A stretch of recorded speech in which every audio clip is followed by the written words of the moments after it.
Imagine um mundo onde suas emoções não são realmente suas, onde cada reação, cada medo, cada desejo foi cuidadosamente projetado por outros. E se eu te dissesse que você já está nesse mundo? E a questão não é se você está sendo manipulado, mas quem está controlando seus sentimentos e como você pode retomar o poder. Não se esqueçam de se inscrever no canal. Deixem um like se essa aula valeu seu tempo. Comentem de onde estão assistindo, sua cidade e país e se entenderam o jogo do poder. Vamos ao conteúdo. Imagine que você está em uma sala cheia de pessoas, todas rindo, conversando, compartilhando histórias. À primeira vista, parece um cenário de conexão genuína, mas algo mais profundo, mais sombrio está em jogo. Cada sorriso é calculado. Cada palavra é uma peça em um jogo invisível. Alguém naquela sala está manipulando as emoções dos outros com a precisão de um maestro, conduzindo sentimentos como cordas de um violino. E ninguém percebe. Agora, faça a si mesmo a pergunta: quantas vezes você já foi esse instrumento sem saber? O paradoxo é cruel. Em um mundo que celebra a autenticidade, a maior arma de influência não é a razão, mas a emoção. Desde os discursos políticos que arrepiam sua pele até os anúncios que fazem seu coração acelerar, desde os posts nas redes sociais que provocam sua indignação, até os relacionamentos que deixam você dependente de migalhas de afeto. Tudo é orquestrado por aqueles que entendem uma verdade antiga, mas raramente confessada. Quem controla as emoções controla as ações. Maquiavel, o estrategista frio e pragmático do poder, sabia disso. Em O Príncipe, ele não fala de exércitos ou leis como as ferramentas supremas de domínio, mas da percepção, da ilusão, da capacidade de moldar o que os outros sentem. Os homens julgam mais pelos olhos do que pelas mãos, escreveu. Em outras palavras, eles acreditam no que sentem, não no que veem. E aqui está a contradição que deveria mantê-lo acordado à noite. Você acredita que suas escolhas são racionais, mas a neurociência prova que 90% delas são guiadas por emoções só, depois justificadas pela lógica. Seu cérebro é hackeável. Suas convicções mais profundas podem ser plantadas. Suas lealdades, suas paixões, até seu ódio, podem ser projetados em você por quem domina a arte da manipulação emocional. Pense nos últimos 5 posts que você viu no Instagram. Quantos deles usaram imagens de corpos perfeitos para despertar sua insegurança? Quantos vídeos inspiradores exploraram seu medo de fracassar para vender um curso?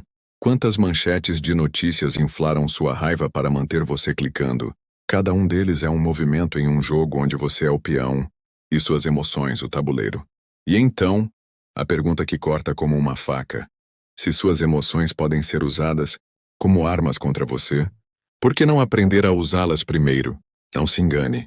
Isso não é sobre se tornar um tirano sem coração. É sobre sobrevivência.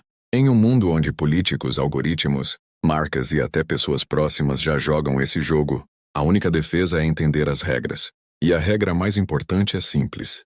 Quem define o tom emocional, define a realidade. Mas como isso funciona? O que torna algumas pessoas mestras nesse jogo, enquanto outras são apenas marionetes? E a questão mais perigosa de todas: você está pronto para explorar as sombras da psicologia humana para deixar de ser um jogador inconsciente e se tornar um estrategista? A resposta começa onde poucos se atrevem a olhar. Nas raízes podres do que nos faz humanos. Você já se perguntou por que, mesmo com acesso ilimitado à informação, as pessoas continuam caindo nas mesmas armadilhas emocionais? Porque um discurso carregado de paixão convence mais do que dados irrefutáveis? Porque diante de provas lógicas, alguém ainda se apega a uma crença só porque não parece certo abandoná-la? A resposta está em uma verdade perturbadora. O ser humano não é movido pela verdade, mas pelo conforto emocional que uma narrativa oferece. A psicologia da manipulação? O jogo das emoções primárias. Carl Jung sabia que, por trás da máscara da racionalidade, agem arquétipos primitivos: medo, desejo, pertencimento, inveja. Viktor Frankl, sobrevivente dos campos de concentração nazistas, observou que até nas condições mais desumanas, quem controlava o significado controlava a mente dos prisioneiros. Se você conseguir fazer alguém associar uma ideia a uma emoção forte, essa ideia se tornará uma verdade inquestionável para ela. Pense na última vez que você discutiu política. As pessoas defendem partidos não por análise profunda, mas porque se sentem parte de um grupo, porque temem o lado oposto, porque odeiam a ideia de estarem erradas. Nietzsche já alertava: toda convicção é uma prisão. E as maiores prisões são aquelas que não percebemos. A máquina social de Huxley, distração e dependência emocional. Aldous Huxley, em Admirável Mundo Novo, previu um futuro onde as pessoas amariam sua servidão, distraídas por prazeres superficiais. Hoje isso não é ficção. É o algoritmo do TikTok, a indignação seletiva do Twitter, a cultura do cancelamento que vicia em autossatisfação moral. As redes sociais não vendem produtos, vendem identidades. E o truque genial? Elas fazem você acreditar que escolheu essas emoções, quando na verdade foram cuidadosamente injetadas. Você pensa que está raciocinando, mas está apenas reagindo a estímulos projetados para manter você engajado, irritado, com medo ou complacente. Maquiavel na era digital. O poder da percepção. Maquiavel não escreveu o Príncipe para monstros, escreveu para realistas. Ele entendia que em um mundo onde as massas são governadas por impressões, a aparência de virtude importa mais que a virtude em si. Um político não precisa ser bom, precisa parecer bom. Um líder não precisa ser competente, precisa fazer seus seguidores acreditarem que ele é. E o que isso significa para você? Se um influencer pode construir um império, apenas explorando a solidão, alheia com frases de autoajuda, se uma marca pode vender ilusões de status com um anúncio de 15 segundos, se um parceiro tóxico mantém você preso através de ciclos de carência e abandono, então a pergunta não é: isso é errado? Mas como eu posso deixar de ser a vítima desse jogo? O vazio que nos faz vulneráveis. Jean-Paul Sartre via a angústia humana como um buraco infinito. Tentamos preenchê-lo com religião, consumo, relacionamentos, ideologias. E é exatamente esse vazio que os manipuladores exploram. Eles não conquistam você pela força, mas pela promessa falsa de preenchimento. O medo da irrelevância é o que faz você buscar likes. A necessidade de pertencimento é o que faz você adotar opiniões prontas. O desejo de validação é o que mantém você preso a pessoas que só lhe dão migalhas de afeto. E assim você se torna um fantoche, não porque é fraco, mas porque ninguém nunca lhe ensinou que emoções são a moeda mais valiosa do poder. Mas e se você pudesse inverter o jogo? A próxima etapa não é sobre se tornar um sociopata, é sobre desenvolver consciência emocional estratégica. Porque só quando você entende como as emoções são usadas contra você, pode começar a usá-las a seu favor. Não para manipular os outros, mas para nunca mais ser manipulado. E aí surge a pergunta mais perigosa de todas. Você está preparado para encarar as próprias sombras antes de tentar dominar o jogo? Há uma ilusão coletiva de que vivemos em uma era de liberdade. Escolhemos o que consumir, quem seguir, em que acreditar. Mas e se toda essa liberdade for apenas um palco maior para uma manipulação mais sofisticada? O problema não é que estejamos sendo controlados, é que adoramos o controle. O mito da autonomia pessoal. Você já parou para analisar por que certas ideias repentinamente se tornam óbvias para todo mundo? Porque opiniões que eram marginais há uma década hoje são tratadas como verdades absolutas? A resposta está no contágio emocional, um fenômeno estudado pela neurologia no qual emoções e ideias se espalham como vírus, independentemente de sua veracidade. Nosso cérebro é programado para priorizar a coesão social sobre a verdade. Fomos feitos para tribos, não para o pensamento crítico. E assim, quando a multidão sente, nós imitamos o sentimento antes de questioná-lo. O ódio viralizado contra um grupo político, celebridade ou empresa não surge por análise racional, mas porque a raiva é contagiosa. A euforia coletiva em torno de um movimento, produto ou estilo de vida, não vem de seus méritos, mas da necessidade inconsciente de pertencer. E o mais perturbador? Quanto mais você acredita que está acordado para essas manipulações, mais vulnerável fica a outras formas de controle, porque a arrogância intelectual é a melhor cortina de fumaça para a engenharia social. A ditadura do algoritmo. Escravos de dopamina. Redes sociais não são plataformas de conexão, são máquinas de condicionamento. Cada like, cada notificação, cada scroll infinito é projetado para explorar um mecanismo ancestral em seu cérebro. A busca por recompensas variáveis. O mesmo princípio que mantém viciados em cassinos é usado para mantê-lo viciado em validação alheia. E aqui está o golpe de mestre. Quem controla seu feed, controla sua realidade emocional. Se o algoritmo decide que você deve ver conteúdo que provoca indignação, você se tornará uma pessoa mais irritável. Se ele prioriza a vitimização, você começará a enxergar opressão em tudo. Se ele bombardeia você com ostentação, seu senso de inadequação será alimentado diariamente.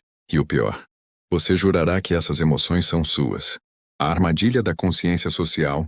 Vivemos a era da virtude performática, onde o que importa não é fazer o bem, mas parecer fazer o bem. Empresas que exploram funcionários lançam campanhas de diversidade. Pessoas que mal conseguem gerenciar suas próprias vidas ditam regras morais na internet. Políticos corruptos posam como salvadores dos oprimidos. E por que isso funciona? Porque a emoção de se sentir do lado certo é mais viciante do que realmente estar certo. Schopenhauer já dizia: a vaidade é a pior de todas as inflações, ela torna o homem oco por dentro. Mas hoje a vaidade não é mais pessoal, é coletiva. É a histeria de massas disfarçada de justiça, o narcisismo travestido de ativismo. O preço da ignorância emocional. Enquanto você não entender como suas emoções são moldadas, será um escravo de relacionamentos tóxicos, que exploram seu medo de solidão. Crenças limitantes que prosperam em sua insegurança. Ciclos de autossabotagem, alimentados por narrativas internas que não são suas.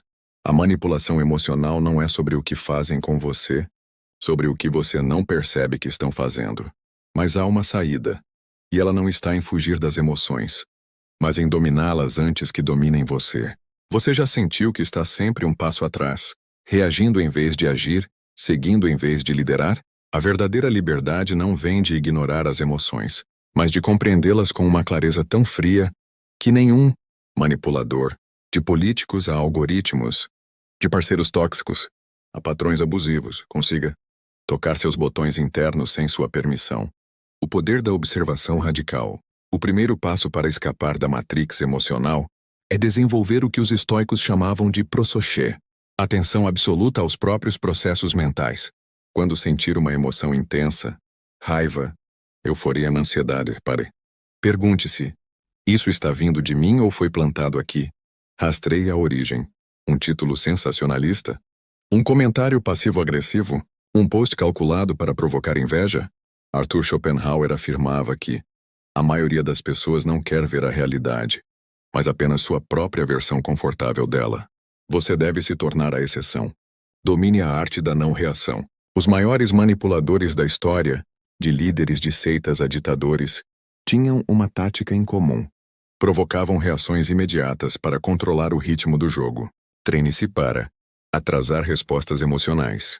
24 horas antes de postar aquela indignação no Twitter. Questionar o benefício alheio. Por que essa pessoa mídia, algoritmo, quer que eu me sinta assim? Ou é substituir calor por análise? Transforme. Isso me enfurece. Em como isso afeta meus objetivos. Lembre-se, quem controla o tempo da reação controla o poder. Reescreva seus gatilhos. Seu cérebro é um arquivo de associações emocionais criadas por traumas passados, propaganda repetida, necessidades não atendidas. Faça o seguinte exercício de reprogramação estratégica. Identifique um gatilho, esse embando sentir-se inferior, ao ver viagens de amigos no Instagram. Desmonte a ilusão. Isso é um highlight reel, não realidade. Substitua a narrativa. Minha jornada é única. Comparação é roubo de energia. Nietzsche dizia: quem tem um porquê suporta qualquer como. Se você definir seus valores, ninguém poderá impor os deles. Jogue o jogo. Mas nunca seja a peça. Maquiavel não era ingênuo. Ele sabia que, em um mundo de lobos, fingir-se de ovelha é suicídio. Mas há uma diferença entre manipular, usar emoções alheias para benefício próprio, gerir influência, compreender emoções para proteger sua autonomia, táticas para virar o jogo, espelhe para desarmar. Pessoas agressivas perdem poder quando você reflete seu tom sem conteúdo emocional. Use perguntas para expor jogos. Por que você acha importante que eu me sinta assim? Destrói manipulações passivas. Alimente só o que te serve. Como um algoritmo. Dê atenção apenas ao que te fortalece. A revolução começa no invisível. A batalha final não é contra os manipuladores. É contra sua própria necessidade de validação, medo de solidão e vício em drama. Pare de se explicar. Explicações demais são sintomas de insegurança manipulável. Abrace o tédio. Só em silêncio você ouve sua voz real sob os scripts impostos. Seja imprevisível. Quando você não reage como esperado, os manipuladores desistem. Frankl sobreviveu aos campos nazistas porque controlava seu significado interno, mesmo sem controle sobre sua realidade externa. Você está pronto para a última camada? E então chegamos ao cerne da questão. Aquele insight que reconfigura tudo. Não há manipulação externa sem uma autorização interna. O segredo que ninguém quer que você descubra é este. Todo controle emocional começa com sua própria rendição. O mito do manipulador onipotente. Você passou esta jornada acreditando que os outros detêm o poder sobre suas emoções. Mas a verdade mais perturbadora é: eles só podem tocar as cordas que você mantém esticadas e vulneráveis. O político explora seu medo porque você não enfrentou seus próprios fantasmas interiores. O algoritmo amplifica suas inseguranças porque você ainda busca validação externa. O parceiro manipulador mantém o controle porque você teme mais a solidão do que a perda de si mesmo. Sun Tzu dizia: conhece a ti mesmo e vencerás todas as batalhas. A versão moderna seria: domine suas próprias emoções e nenhum manipulador terá poder sobre você. A grande inversão. De vítima a arquiteto. Aqui está a realização que muda tudo. As emoções não são suas inimigas. São seu exército pessoal. Quando você identifica cada emoção como informação estratégica, pergunta: como posso usar este sentimento a meu favor? Recusa-se a ser instrumento dos dramas alheios. Você deixa de ser peão para se tornar jogador. O poder supremo. A indiferença seletiva. A arma definitiva não é contra a manipulação, mas imunidade. Quando parar de temer a desaprovação alheia, quando seu valor não depender de likes ou elogios, quando conseguir observar a histeria coletiva, sem sentir necessidade de participar, você terá alcançado o que Maquiavel chamaria de virtude, a mestria sobre si mesmo que torna impossível ser manipulado. O último segredo: tudo é jogo, mas você pode escolher não jogar. A realização final é amarga e libertadora. Todo o mundo social é um campo de manipulação emocional. Mas você tem 3 escolhas: ser peão, a maioria; ser jogador, os manipuladores; ser livre, quem entende as regras mas se recusa a jogar. A verdadeira maestria não está em manipular melhor, mas em tornar-se imanipulável. Uma fortaleza emocional que observa os jogos do mundo com curiosidade científica, sem necessidade de participar. Epílogo, ou chamado a Revolução Silenciosa. Esta não é uma jornada sobre dominar os outros. É sobre nunca mais clicar em manchetes inflamadas por raiva, nunca mais buscar em relacionamentos o amor que falta em você mesmo, nunca mais emprestar sua mente a gurus, algoritmos ou manipulares. Comece hoje. Observe uma emoção forte e pergunte: quem se beneficia disso? Elimine uma fonte de manipulação diária. Desative notificações. Silencie grupos. Pratique 10 minutos de silêncio mental. O antídoto contra a lavagem cerebral constante, como escreveu Viktor Frankl. Entre o estímulo e a resposta há um espaço. Nesse espaço está nosso poder de escolher nossa resposta. Em nossa resposta está nosso crescimento e nossa liberdade. Você acaba de descobrir como expandir esse espaço até que nenhum manipulador, de Maquiavel, aos algoritmos do Meta, possa jamais alcançá-lo. Agora, o que você fará com essa liberdade? Não se esqueçam de se inscrever no canal. Deixem um like se essa aula valeu seu tempo. Comentem o que acharam sobre a aula ou deixem algum relato pessoal. Até a próxima.